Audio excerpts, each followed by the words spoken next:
Well, according to the UN, access to the internet is now so fundamental to the way we live our lives that it should be regarded as a basic human right. Try telling that to the people who live in remote parts of Britain, increasingly frustrated as the rest of us enjoy faster and faster connections. In fact, it's the latest speed tests. Ofcom has just found that the gap between average download speeds in urban and rural areas has widened in the last year. True, the government is spending millions of pounds of taxpayers' money to improve broadband access in harder to reach parts. But is it the right technology? And are we getting the best value for money? Susan Watts reports.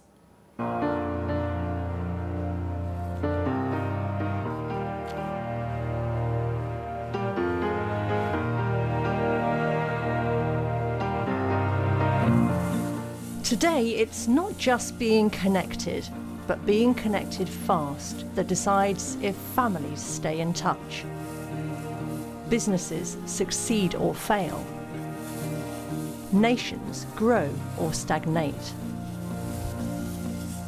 But not everyone these days lives and works where it's easy to get online. Sometimes we all find ourselves somewhere a bit off the beaten track.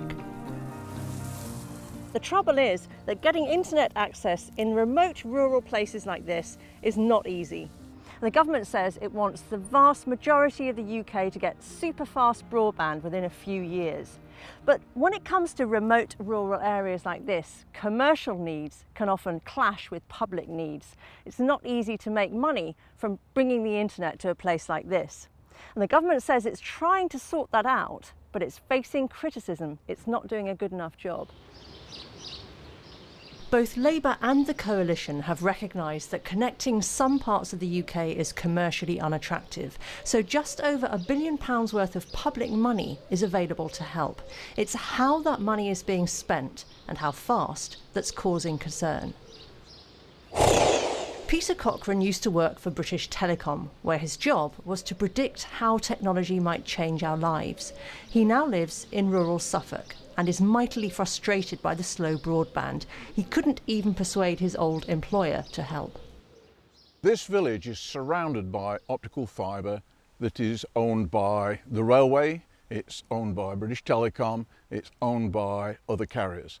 I can't get any of them to let me have access. I can't get any of them to put a fibre into the village. I've even offered to dig the trench of 300 metres into the village myself with the help of the local farmers. Nobody wants to play. He and his neighbours have put in their own fast broadband system instead, with the help of a small entrepreneurial provider that uses a Wi-Fi system made possible through collaboration with the local church. In that direction, just beyond those trees, is an old RAF airbase, and at the side there is a building with optical fibre and an antenna.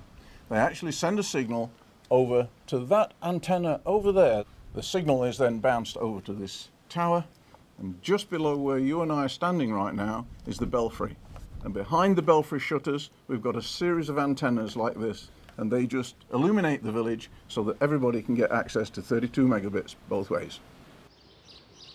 Ufford Village in Suffolk includes designers and consultants working from home, small businesses providing employment, and these days the more traditional rural business of farming is one of the most IT intensive.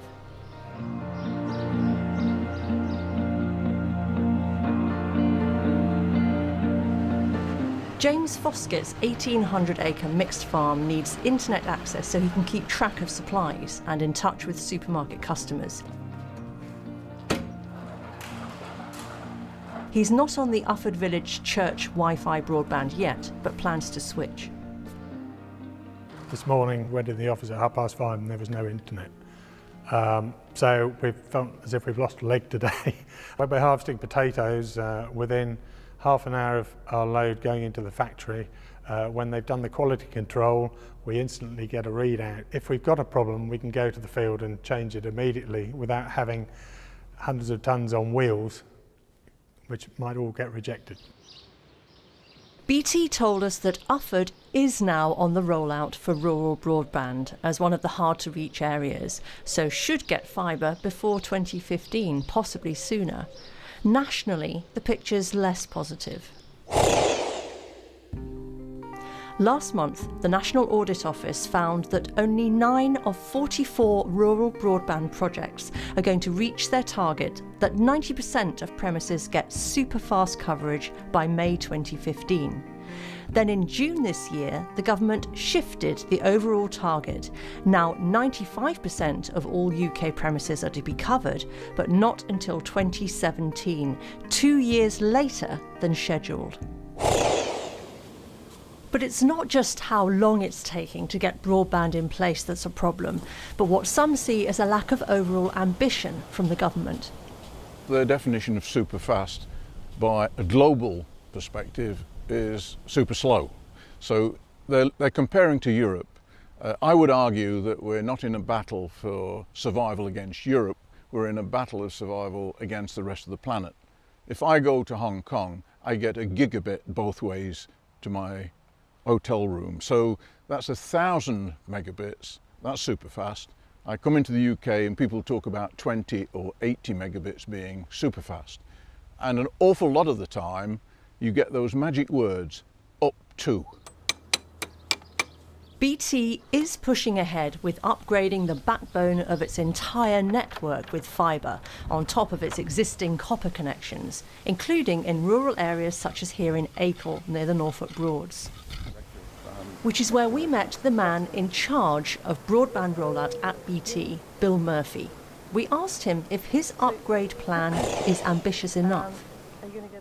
Well, I think we are aiming quite high. You know, speeds have increased threefold in the last 3 years, and we're second behind Japan in the G8 right now. Part of the reason what we're putting out is because we believe the technology is good for today and will be upgradable in the future, right?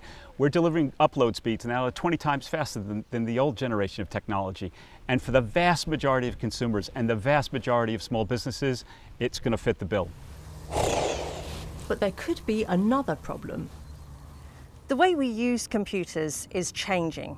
More and more, we're not storing data and software on our own computers, but on powerful remote servers in the cloud. That means we need to send and receive, upload and download huge amounts of information. And to do that, we need broadband connections that are fast in both directions. The trouble is, that's not necessarily the system that's being rolled out. I don't think our politicians, I don't think our leaders actually understand what broadband means because they don't actually use it.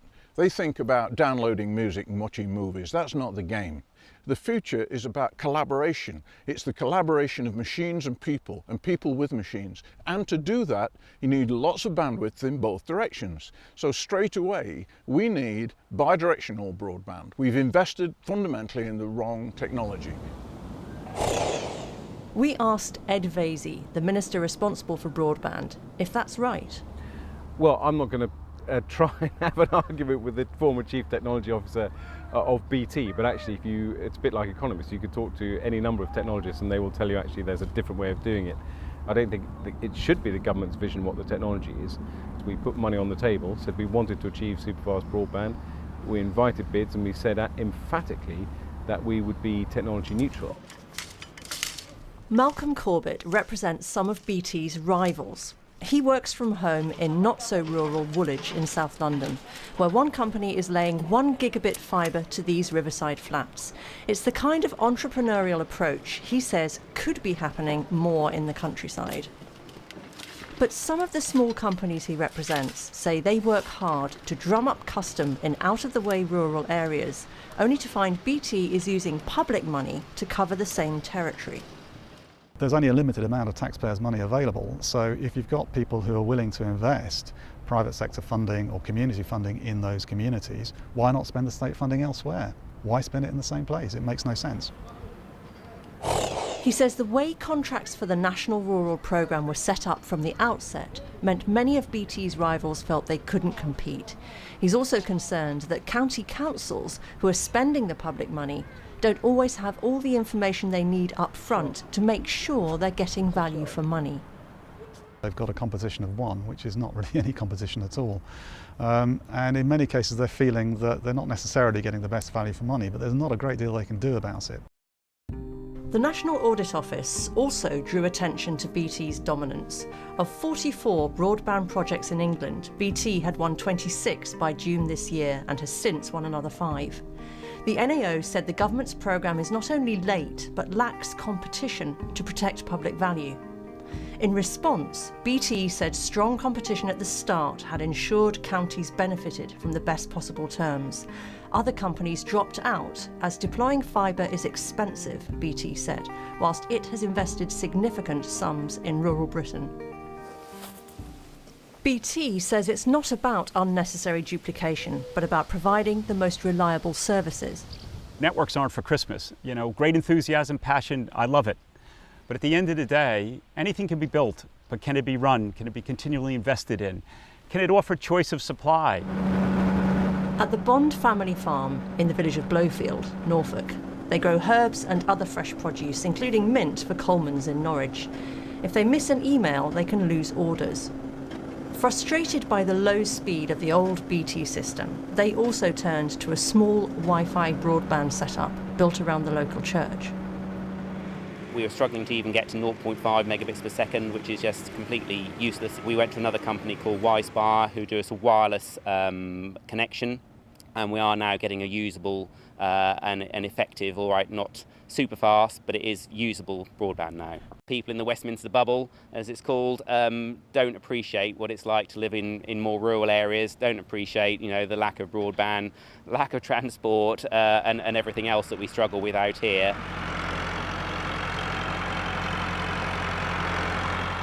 Of course, people in rural areas are utterly frustrated. The rise of broadband in the last 10 years has been phenomenal in terms of the people's need, which is why we put this programme in place. But you can't wave a magic wand and deliver it overnight. It does take time, but we do now have a clear schedule. We have most of our contracts signed and we are getting underway.